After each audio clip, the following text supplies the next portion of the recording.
Let's read source 3 for the abolitionist investigation, Uncle Tom's Cabin.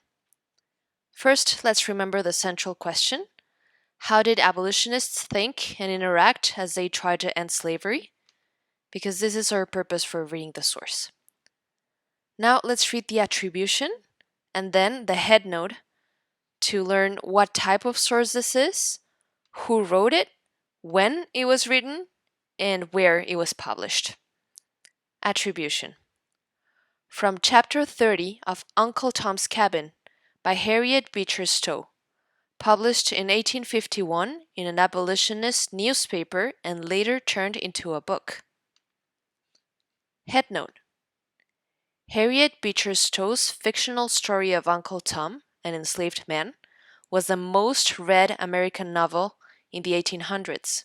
It was the best-selling book after the Bible. Because it was so popular, people think of it as an important work in the abolitionist movement. Harriet Beecher Stowe was a religious white woman from Connecticut. She wrote about many social issues of her time. In this text, Uncle Tom has just been sold as a slave at a slave auction to a cruel master named Simon Legree, and he witnesses what happens next during the auction. Let's pause here and take a moment to answer these questions about the headnote and attribution in your packet. Pause and come back when you're ready.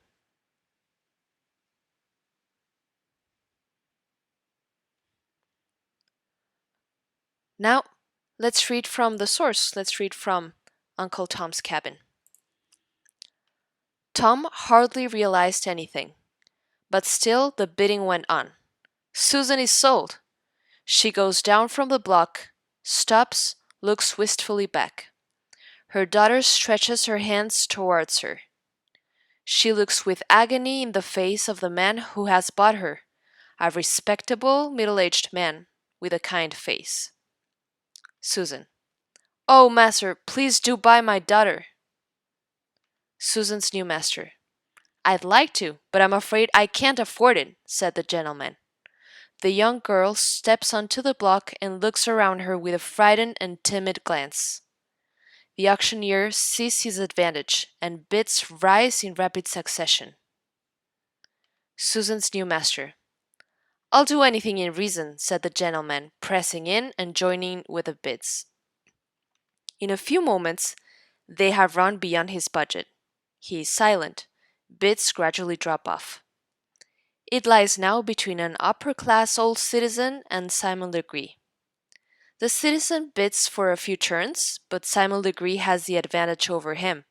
The hammer falls. He has got the girl, body and soul, unless God help her. Her master is Mr. Legree, who owns a cotton plantation on the Red River.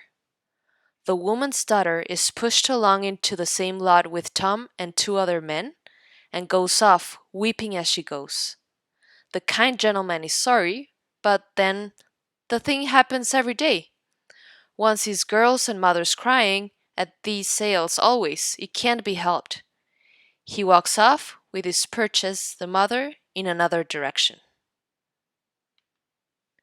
Now, go back and read the source on your own, and pause after each sentence to think what parts of the source tell you what the author or people in the text think, want, or experience.